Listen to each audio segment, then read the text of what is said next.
আজকে আমরা গণপ্রজাতন্ত্রী বাংলাদেশ সরকারের একটি সরকার পেয়েছি, জনগণের ভোটে নির্বাচিত সরকার পেয়েছি।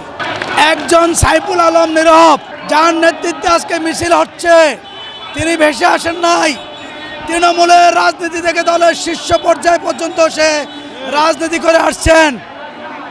বাংলাদেশের ছাত্রদল, যুবদল, মূল দলের প্রত্যেকটা সেক্টর নিয়ে তিনি কাজ করেছেন, শ্রমিকের অধিকার নিয়ে কাজ করেছেন। আমরা আশা করি অতি শীঘ্রই আমাদের মাননীয় প্রধানমন্ত্রী জনাব তারেক রহমান আমাদের নেতাকে সাংগঠনিকভাবে আমাদের মাঝে ফিরিয়ে দিবেন এবং তার নেতৃত্বে আমরা নাসিরউদ্দিন পাটারির মতো কুলাঙ্গারদেরকে বাংলার মাটি থেকে ভারতের রাজ্যে তাদেরকে নিক্ষেপ করবে ইনশাল্লাহ। বন্ধুরা, অতএব এদেশে কোনো ষড়যন্ত্রকারী কোনোদিন টিকে থাকতে পারে নাই।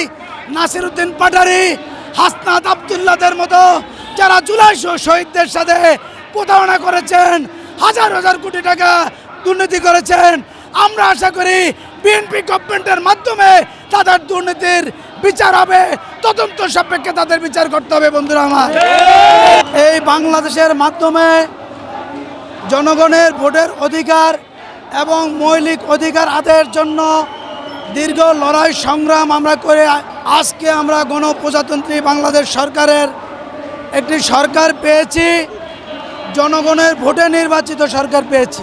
পার্শ্ববর্তী দেশের কিছু দুষ্কৃতিকারী যারা এই দেশকে নিয়ে গত 17টি বছর ষড়যন্ত্র করে আসছেন, তাদের ষড়যন্ত্র এখনও ক্ষান্ত হয় নাই। তারা এনসিপির মতো ব্লাডি দলের মাধ্যমে দেশে একটি বিশৃঙ্খলা সৃষ্টি করতে চায়।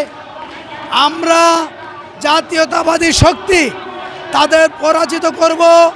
বাংলাদেশের মাটিতে কোনো ষড়যন্ত্র বাস্তবায়ন হতে দেব না। আমরা আন্দোলন করে গণতন্ত্র পুনরুদ্ধার করেছি, স্বাধীনতা রক্ষা করেছি। আমরা আগামী দিনে বাংলাদেশের জনগণের মৌলিক অধিকার প্রতিষ্ঠা করার জন্য কাজ করব। বন্ধুরা আমার,